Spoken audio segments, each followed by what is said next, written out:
Welcome to Positive Talk Radio. Our goal is simple: to explore evolving ideas one conversation at a time. So, stay with us as right now we present. I have a wonderful opportunity today to talk to somebody who is, and if you look at her, she's a very happy young lady. And she's full of life, full of love. She is a transformational life coach, and she lives in Canada, which is I would love to go there, but they won't let me in, sadly. But she's a great young lady. Her name is Emma Hull, and she's a certified life coach. And if you want to go to lifeuntethered.com, you can find out all about her and the work that she does. And so, Emma, welcome to the show. How are you, my friend? Well, thank you. Being called happy and young, I love it. I feel great. Well, and I also just want to say that we had another show scheduled prior to this, and you had to cancel because you had the opportunity to go to England, merry old England, which is where you're from originally, I assume. Yeah. And get to spend 3 weeks with your mom in a very profound way.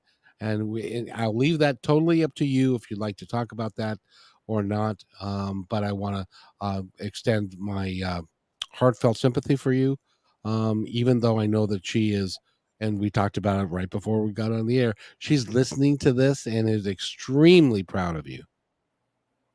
Yeah, thank you. I am so grateful that through creating my business, I've created a life where I was literally able to drop everything, book a flight, go and be with her for 3.5 weeks, reschedule my clients, cancel conversations with people like yourself, and be able to fully focus and be present and be there with my mom in her last few weeks.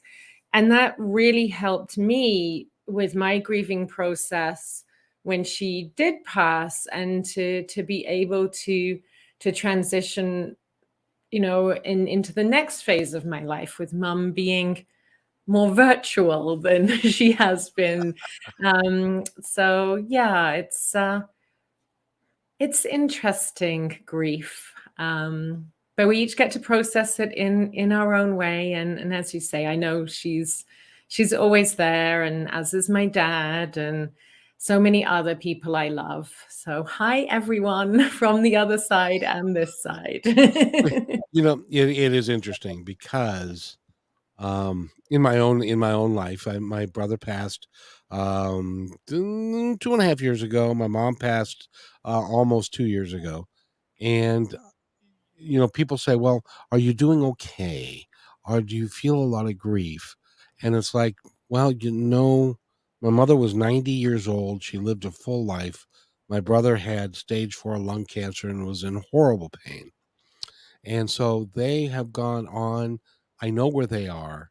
I don't think I know where they are. I know where they are, and they're happy, and they're living. They're full of love and full of life, and it's hard for me. And yes, do I miss being able to pick up the phone and talk to my mom? Yes, but now I don't have to use the phone. I can just talk to her. And I know that she's available for me at any time and is listening at any time, as is my father and my grandmother and all the, as I get older, the more and more people are gone than are here. And so, I really appreciate all of that. And so, grief for me is a little bit different. How does it present itself for you? Yeah, isn't this cool? Like, this wasn't what we planned to talk about, but I'm totally down for talking about this. And it's been something that I have gotten to learn more about in the last 6 years or so. And as with most things, the more you do it, the better you get at it. Yeah. And for me, this last experience with my mom has really been transformative, because I got to talk to her while she was still coherent, and we knew that she was dying, imminently. So it wasn't a hypothetical conversation. It was a real conversation about, what do you want me to do when you pass? Like the practical things, but also the emotional things, and talking about all the memories that we have together. And so, honestly, right now, I would say grief for me is a pretty beautiful thing. I've allowed myself to create space to feel it. I've been working with my own coach on letting myself be whatever emotional state I am, rather than feeling like I have to put on a face to do whatever. It's like let whatever emotion comes up be there. But yeah, I feel like this time I'm navigating it really gracefully, and I am so grateful for that. It is in the work that I've done in the years that I've been doing this, because I've done like 2,000 interviews. Grief is one of those. It's one of those issues that some people never get over. They've been in grief for 20 years to of parents that passed away, and my experience is that that's not how they want us to be.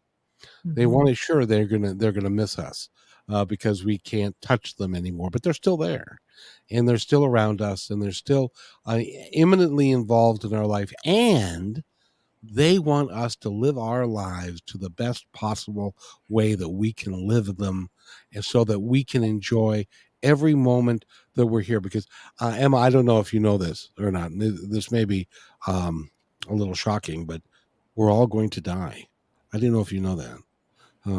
But the reality is that while we're here, we need to live, and that's why you and aren't you pleased with the way I brought this back around? Because you, as a transitional coach, are able to help people live their lives to a fuller extent than they could have otherwise done it. Because that's why we're all here. Does that make sense? Look at you. Aren't you a pro there? I love it. Absolutely. And even though that's what I sell and I 100% believe in, sometimes you need reminding of your own beliefs. And there was definitely a time, one day I was walking on the beach near my mom's place, and I thought, you know what? I am going to commit to living my life as fully as I can, to appreciating, to starting to do the things that are on my bucket list instead of waiting. And so, yeah, absolutely. These times of grief can highlight for you the value of your life right now, and to appreciate it, because none of us knows when our time is up. And so make the most of it right now. Yeah. Well, and to highlight that, my mother went to last a year ago, July. She went to dinner on Wednesday. She played bridge on Thursday. She was supposed to go to a party on Friday. Sh She didn't go, so they went to her house on Saturday, and she had passed on Friday. And so she was active, and it was so when somebody called us to tell us that, I think it was the King County Police, to say that they found my mother and she had passed. It was a total shock to us because she had lived every day of her life like it was her last, and she continued to enjoy it.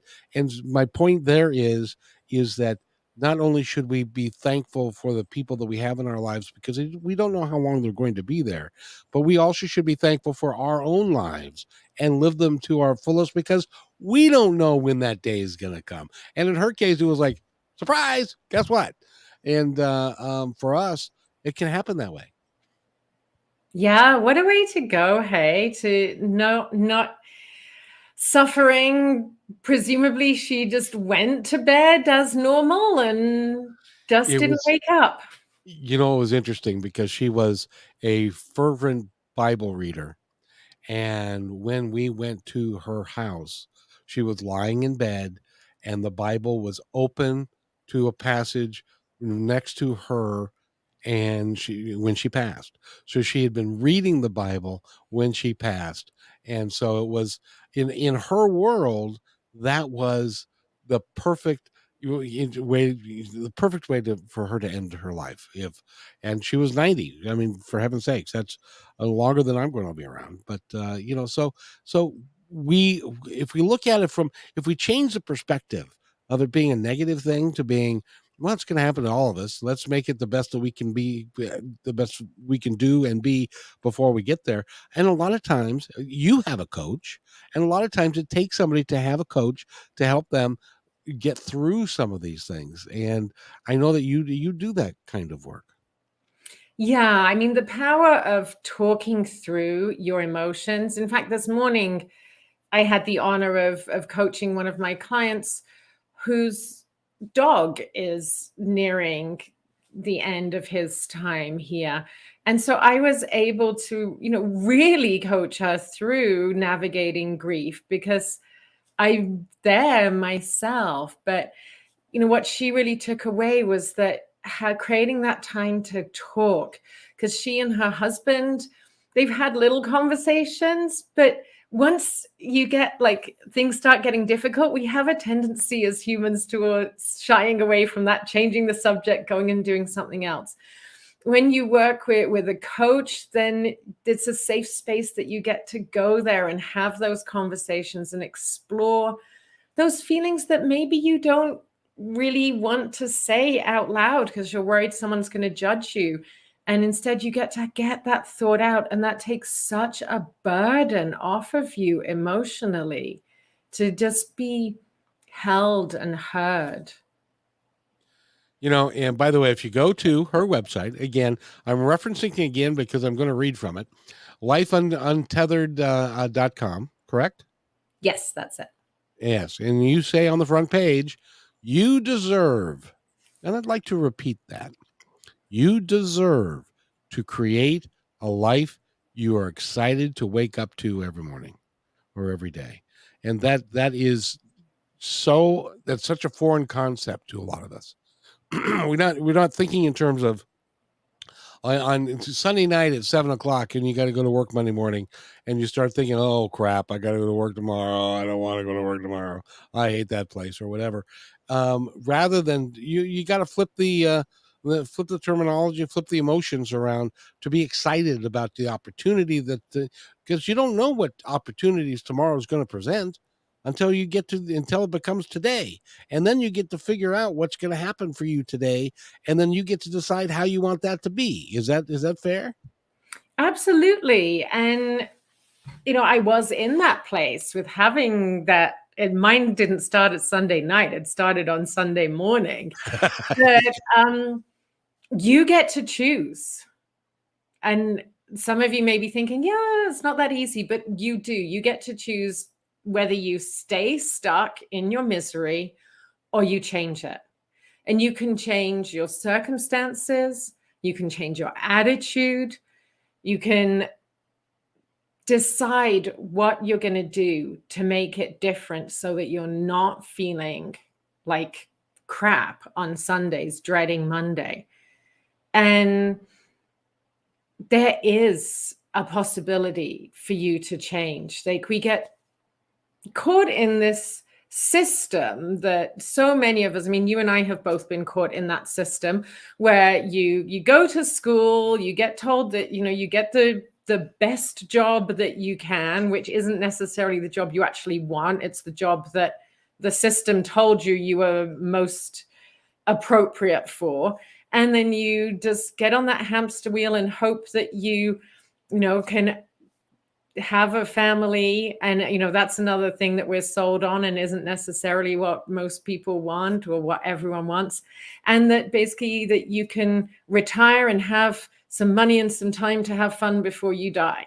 And I'm just really all about, like, long before my mom passed, saying BS to that. No, live life today. That whole concept of living life like you won the lottery, do the things, have fun, because you're not here on this planet right now to be miserable in the hopes of having a couple of years of happiness. That is not what this is about. That's not fun. Change it.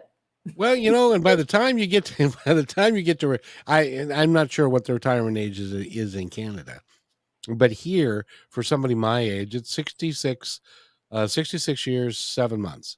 And so by the time you get to be 66, you don't quite as feel as good as you did when you were 40 and stuff. So if you wait until you can financially and or you can retire and to do the things in your life and to follow your passion, then you're wasting your time. You're wasting your life. At least that's my humble. I also believe that the universe will uniformly get behind your passion and help you along in exciting ways to make it happen if that's your destiny. Do you agree with that?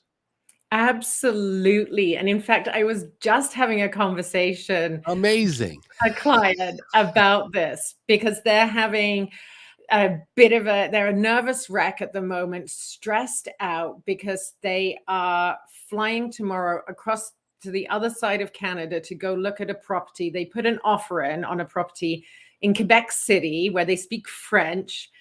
And he's flying out there to go and view this property. And, I said, instead, stop a minute here and delight in the fact that you are brave enough to buy a property in a foreign language. You have the financial and time resources to be able to drop everything and get on a plane tomorrow. You have a car that you can drive to the airport and do this. Like, celebrate all those things. Don't be stressed out by them, because universe, when she sees you delighting, and universe is a she, it's a fact. When she sees you delighting in the magic and miracles of your life, she will reward you by giving you more of the things. Universe loves to see people enjoying life. And so the more you look for and delight in what otherwise you might have seen as challenges, the more of what you're looking for will come to you. Isn't it true that that's why she believes that we are here is to live our lives as she would want us to live them? Yeah, right. And what that means for each and every one of us, like you, me, all the listeners, that's different. And so don't try to model your life on someone else's. Be uniquely you, do your thing, whatever that is. Like, find your passion and chase after it. Do what fills your cup and makes you happy, because that shows. I mean, we talked for so long when we talked before we did this show. If you are doing something because you genuinely love it, it comes across so differently It than does. if you're doing something because someone else loves it. And I'll tell you, Emma, that's one of the reasons why I don't try. And I believe, and I've been told this, that I have the talent to go get a job working for somebody in the broadcast industry. I won't do that because I don't want somebody to tell me how I'm supposed to do my job or do this, because I allow it to flow from the universe, from spirit, from the other side, and so I don't want it to be tainted that way. And it's just like you left the corporate environment because that didn't serve you, and it wasn't what you really wanted to do for yourself. Yeah. And not everyone is going to follow the route of working for themselves. It's definitely not for everyone. Like everything, it has pros and cons. It does. But if you are in a job, like, find what you love in it. Maybe, you don't necessarily have to change your job. Maybe within that same job, and I used to do this actually as much as I could in my corporate work with my team, figure out, like, what what are your talents? What really lights you up? And talk to your boss about that and see if there's a way you can do a little bit more of that stuff that really excites you. And maybe that means you take a little bit of someone else's job and they take a little bit of yours. And you're each taking the bit that the other person doesn't like and you do like. And you get to bring that little bit more sparkle to your day. Like find little ways that you can do things and start incrementally building. Because as we talked about, then the more you're in that delight and that magic and miracles, then it will incrementally build. And so, yeah, just You think know, what would you like to do differently today? well, exactly, and that really is brilliant because the way it works is when you are excited, genuinely excited and passionate about what you're doing, you can't help but do a better job of it. And so the better job you do with it, then the more rewarding it becomes for you as well as the people you're working for. So if you can fill yourself with the parts of the job that you love, and then talk to some other people who love something else. You may not like numbers, but you like speaking, or you may, or whatever it is. Then you can really create, and your employer will appreciate it because most of the time, because you're passionate about what you're doing, and so you're doing a great job at being passionate about it. People don't do great jobs when they hate what they're doing. Exactly. And employers that are listening, take note. Like, how can you be the best employer possible, right? How Yes. can you work with your teams to create that environment where they are actually genuinely excited to come to work? Wouldn't that be How incredible? how yeah, how incredible would that be if you had people saying, I really enjoy doing what I'm doing, and I love going to work. I've got an assistant that I work with, and she's dynamic, and she loves doing what we have her doing. And so she really I have to stop her from working more than she's allowed to work, because she wants to do more, because she enjoys it so much. And that's fulfilling as an employer for me. That's very fulfilling because I'm glad I can make her happy And it because spills yeah. over because I guarantee you she goes home and her energy is vibrating at that high frequency. She walks down the street, she goes into the grocery store, and it's with energy and light. And that gets passed on then to other people that she interacts with. And it creates this snowball effect of positive energy going out into the world. I couldn't agree more. And when you're happy in your life, it affects your marriage, it affects your kids' lives, it affects your family and everything. So it really that you're also not just you're not being selfish by being happy, you're affecting everybody around you in a positive way. And then everybody's happier. Yeah. And, that makes me think about something else I coach a lot on is people pleasing and variations of people putting other people first. And I like to remind everyone that you need to put you first. It is not selfish to take care of you. Because when you look after yourself and your energy and you are happy and fulfilled, then you're better able to give, whether that's in your job or emotionally in relationships or just in your day to day of not getting frustrated when people cut you off in traffic. You are in a happy, good place, caring for yourself. You are a more valuable resource to everyone. So don't kid yourself that you come last. You've got to take care of everyone else first. Believe me, when you genuinely take care of you, then it will take so much less effort to take care of everyone else. Somebody told me one time, said, did you ever go fly in an airplane?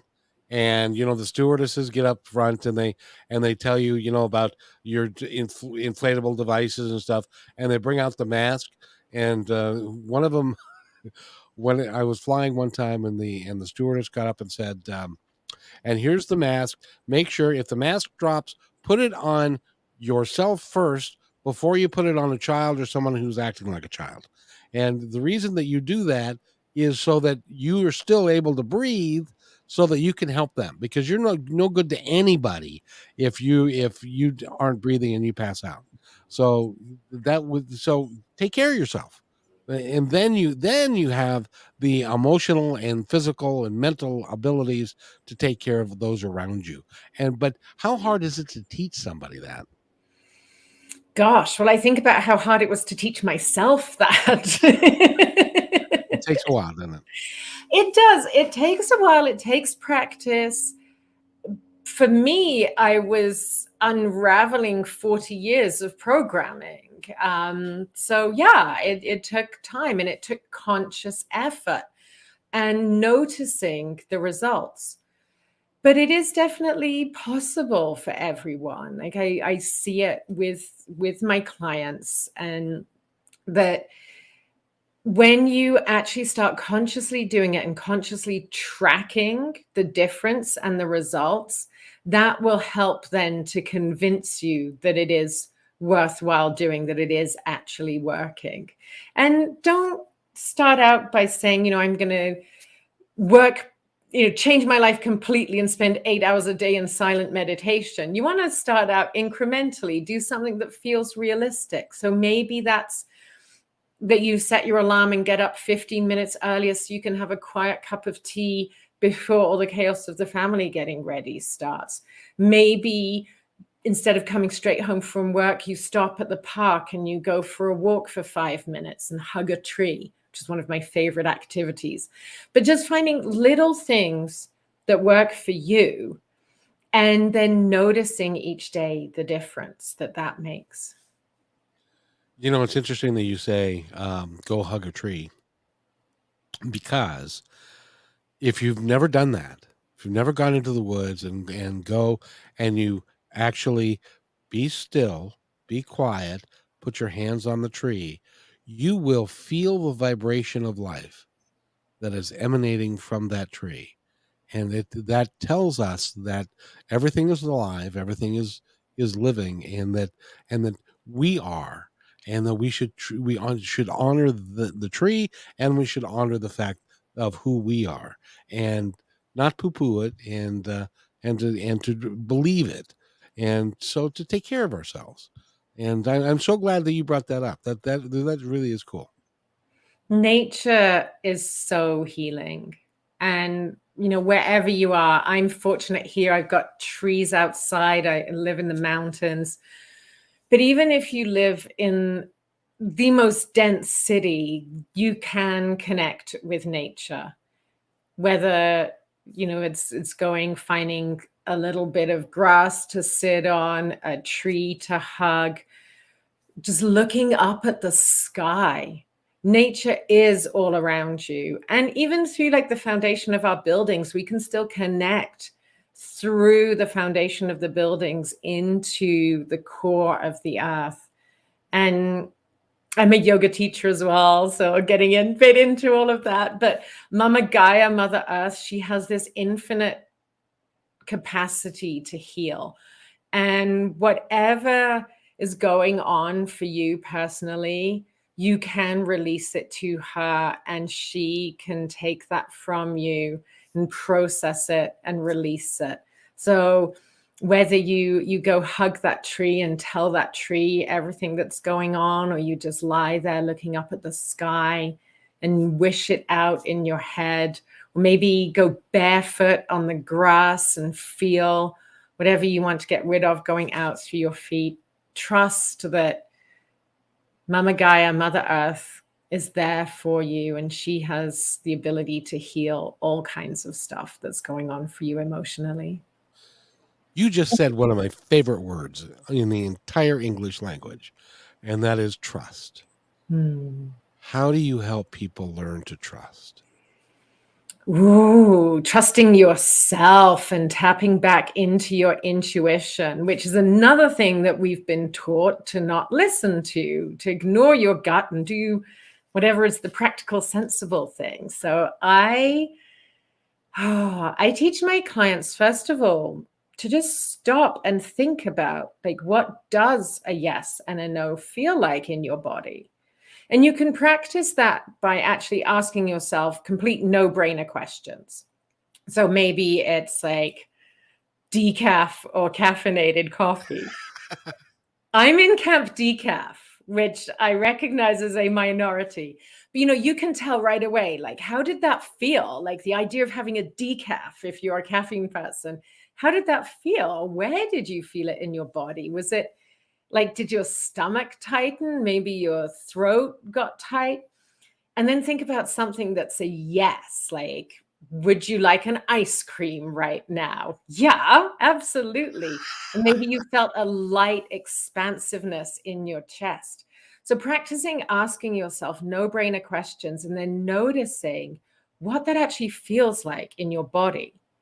And then when you're posed with situations throughout the day, pausing and doing that check in and noticing what is your intuition telling you. And your intuition always has your back. You can trust your intuition. You can choose to take your advice or not and see how it plays out.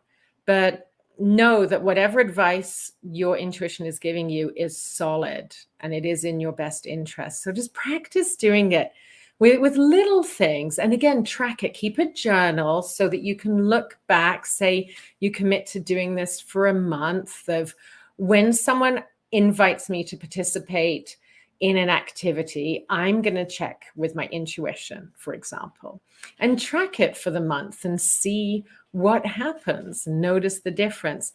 And that way you start to, again, we're always working incrementally, but you start to trust yourself and see that things work out. One of the things you teach is how to be a confident leader. And there are lots of it's been my experience, and now I'm not, total as far as my experience goes. But my experience is that a lot of times leaders are brought from, like, if you've got a great salesman and he becomes a manager because he was a great salesman. It's a different mindset, and a lot of times these folks that get thrown into these jobs, they don't have the confidence because they're not sure about what they should do. How do you help someone become a confident leader? That's such a great example because you're right. Often people are promoted out of a job that they excelled at into something that then they're somehow magically expected to bring Yes, that to. Yeah. it just doesn't work that way most of the time. Get a mentor. Get a mentor is huge. And that might be, reaching out to someone who you actually pay to be a mentor, or maybe it's listening to podcasts of someone that you admire, or it could be drop someone an email and say, hey, I really admire you, would you help me? I know for myself, and flattery is awesome. I'd be like, yeah, absolutely, of course I'll help you. But get yourself a mentor so you have some inspiration and ideas. And then also, you need to, let me see what's coming through for me here, really is the strongest message. You need to have a clear goal, a clear picture, a clear vision of what you're doing and why. And that might be different depending on if you wanted this promotion, for example, or not. But regardless, you're in this situation, you've accepted a situation as a leader. Now, really spend some time getting clear on what does you as a successful leader look like? What do you want to be known for? What do you want your team to say about you when you're not in the room? What do you want your colleagues to say about you? What do you want your legacy for this particular role to be? And think about all of those things and have that really clear goal. And maybe from that, craft a mission statement for yourself so that it's in one sentence that you can write down and remind yourself of why you're getting up each day and doing this. And then from that place, and I teach this over a period of time. So this is a lot to take in right now, people, but here's just the high level of it. From that place of that goal, you shift your mindset to imagining yourself, whatever it is, 10 years from now, being successful in that position where you've achieved your goals. And then you step back to that role energetically when you're making your decisions. So you start acting like that future version of yourself here and now today.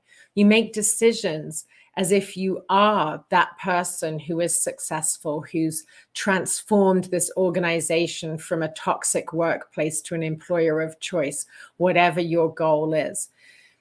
Making those decisions, doing everything you do, having conversations with people as that future successful version of yourself, and making sure that everything that you do is in alignment with that mission of where you're going and what you're doing. And that's the kind of the bones of it. There's a lot of nuance, and it does take time and practice, but it can be done by anyone. You know, if you want to be a good leader, you should have been taking notes during that, because that was pretty remarkable. So you can go to positivetalkradio.net and review this episode with Emma Hall, because I, I, I was thinking to myself, going, you know, if somebody's trying to follow what we've been talking about for this time, they're like, how did they set it up to do all of this, and how do they know? They must have practiced this for a long time. It's like, where this is just coming. It just came up, and you are really talented, because I've thrown a bunch, and I mean a bunch of stuff at you, and you've handled it beautifully. You are awesome at what you do. Oh, thank you. It really is a passion. And at the age of 40, I quit my career, left my second husband, and reinvented myself and created this life doing what I love. And so, for anyone listening, it is possible. Like, you're not too old to reinvent yourself, to change, to find what you love. And that, yeah, it's easy to talk to you because we're talking about things that we're both passionate about. It's interesting. Now, you've been working with and coaching people for a while. It seems to me, see, same thing happened to me. I was in my early 40s. Is that the kind of time when people start thinking to themselves, is this all there is? There has to be more. Why am I really here? Is that kind of a timeline, or does it happen anywhere from their 20s to their 70s? Any time. Honestly, I have clients in their 20s, and I admire them so much, because I'm like, wow, I wish in my 20s I was thinking there must be more to this. How can I be the best possible version of I myself? know it's I not was fair. not having elevated thoughts in my 20s. But then I also have clients who are in their 70s and up, who are wanting to redefine themselves in retirement as well. People who are defined perhaps by their job, or maybe they've lost their spouse and now they're redefining their lives. And I have everything in between: people who are planning to retire, people who are changing careers. There is no right or no wrong time, sorry, to have a spiritual awakening, and use the word spiritual as however you want to use it, to have that aha moment of, hang on a minute, what's going on? There's no wrong time for it. Embrace it, follow that thread, talk to someone, reach out, give me a call, or anyone, a life coach would love to help you navigate and figure out what it is that you're meant to do, because we are all here on earth for a purpose. And not everyone chooses to stop and step back and find that purpose. And those few of us that do, we get to shine this amazing light, live lives that we're excited to wake up to, inspire other people just by our energy walking down the street. And you can choose to be one of those people. And why wouldn't you? Well, it's is remarkable, the transformation. Do you find that more and more people are becoming are really looking for a spiritual transformation from where they've I use the term spiritual very loosely. It can be just something to believe in yourself, or to understand other people, or to, whatever it is. Do you find that more people are moving in that direction?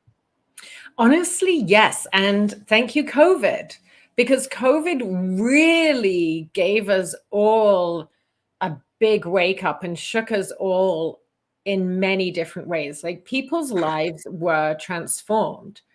And it really did cause a lot of people to start questioning what they're doing and to choose to make a difference. So yeah, absolutely. I do think that more is happening.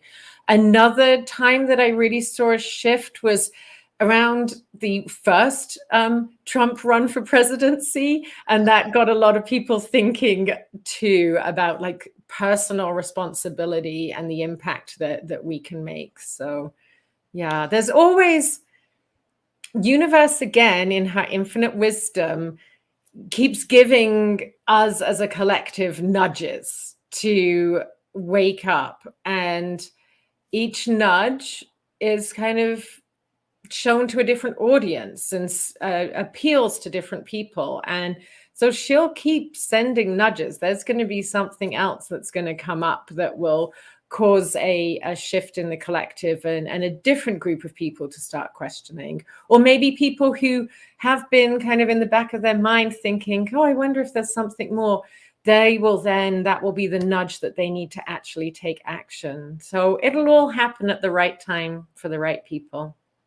I firmly agree with you. I think that it will happen, and it may be happening now, in that um, the mass shootings that we were having in the United States, we've had over 200 of them in the first 5 months of the year, and we have 100,000 people are dying of drug overdose. We've got 12 million kids that are going to bed hungry. And when there's going to become a time when the collective is going to, and all of us are going to say, enough. We need to live our lives better, and we need to live our lives as the fact that we are all one, and we need to work together for the betterment of everybody. And I think that is coming in the work that you're doing with people. And I would like to think a little bit the work that I'm doing with people is helping drive that momentum. Do you think? Absolutely. The more people who are having conversations about this kind of topic, it's raising that awareness. It's planting a seed. It's helping people to even think about the possibility of thinking differently. And we need to have more people having conversations, and people having like different people having conversations about different versions of the same topic, because we are all so unique as individuals that one person's story is not going to land at all with this person, but it will land with another person. And so the more we normalize it, the more we talk about it, then the more people are going to realize that it is okay to question your beliefs. It is okay to question your life. It is okay to put you first and to want more. There's nothing wrong with wanting more. And the fact of the matter is when you take care of yourself and you're living your life passionately, everybody else that's around you either will want to do one of two things. They will either match your vibration and they will come along with you, or if they're not ready, and that's when we say, I love you, and you let them go. And because as your vibration moves up and you create a different life for yourself, those people that are not prepared for that will go away, and that will leave room for other people to join you in the quest that you are embarking on. At least that I believe that. What do you say? 100%. That's so beautiful. And all too often we get caught up in trying to convince people who just they're not ready. They don't want to hear, but we campaign and want to get people to believe us. And instead, yeah, lovingly let those people go and focus on the people that do want to hear what you have to say. Just say, I mean, that's the beauty of radio, right? People can tune in, and if they don't like it, then keep on tuning to find a station that you do like. But knowing that our message is landing with the people it's meant to land with. But I loved what you said as well about realizing that where you need to let go of things that are not serving you or that you are not serving, because otherwise you're letting that lost cause take up energetic space that could be available to people who are ready and who do want to hear your message, to talk to you. And, even if I think about people holding on to friendships that no longer serve them, where they've been friends with someone for years and years, and they actually don't look forward to hanging out with that person, but they still do it. Like, let that friendship go, because then you create, like, literally a chunk of time in your day where you can spend time with people that do fill you up and who you fill up. So be selective with your energy, because you're like a pie. There's only so much of you. And Exactly. yeah, focus your efforts where it's needed, where it's wanted. Oh, exactly. By the way, Emma, will you come back and can we talk again? I would love to. Yes, please. Because you are lifeuntethered.com is who you should go talk to, and you can talk to Emma. Is that how the best way to reach you? Absolutely. Yeah. Go to my website, and then it's got my socials, my email, my phone number. It's all there at lifeuntethered.com. You are really a remarkable woman, and a great soul, and you can really help a lot of people. So I encourage somebody to give you a call and to talk to you, if and take take a chance or two, and you'll live a happier life, I think. I tell you, even though I had the same epiphany as you in my early 40s, and I went through a period that I call my bad country music song period, where all these negative things happened and stuff. It wouldn't change a thing. Looking back on it, it shaped my life. It shaped who I am, and has allowed me to do the work that I do today. And I wouldn't change a thing. That is so true, and I could not agree more. It's definitely learning from the opportunities that present themselves, and recognizing that, yeah, everything that happens to you creates who you are today, and you do have agency in what is going to happen to you tomorrow. So choose your thoughts and your actions carefully, because you are creating your life. Exactly. It's another one of my favorite words, agency. So I love that. So Emma, thank you so much. Before we go, I want to give you a moment to tell our audience anything that you would like them to know. Hmm. Yeah, circling back to our opening topic, don't wait to have conversations with people you love. Tell people that you love them. If there's something that's bugging you, if there's a skeleton in the closet, ask that question, get it off your chest, clear the air, and talk about death and dying. Because when you do, and you know what each of you wants, then you get to understand and honor your journey. Ask your loved ones, where are you going? How are you going to come back to me? How will you talk to me? And when the time comes then for you or your loved ones to pass, it will be so, so much easier because you've already had those conversations. And they're important. And that is great advice. That is just great advice. And by the way, when you leave your home this afternoon and you go into the forest and you're going to hug a tree and you're also going to see a hummingbird. Yeah, could be, could be. Emma, thank you so much for being here. And go to her website again, which is lifeuntethered.com. And thank you so much. And I've got to have you back. You're a delightful human being. And so thank you. Oh, likewise, Kevin. Thank you so much. It's really been an honor. So if you wait right there, I'll be right back. Hey, thanks for enjoying this episode all the way to the end. Please give us a like and subscribe to this channel. This has been a production of PositiveTalkRadio.net. Please visit our website, oddly named PositiveTalkRadio.net, for more details about us and our mission, which is to provide great positive programming designed to inspire us all. I'm Kevin McDonald, and I'm proud of these shows, and I truly hope that you'll like them and share them with friends and family. So on behalf of our entire team, remember, be kind to one another because each other's all we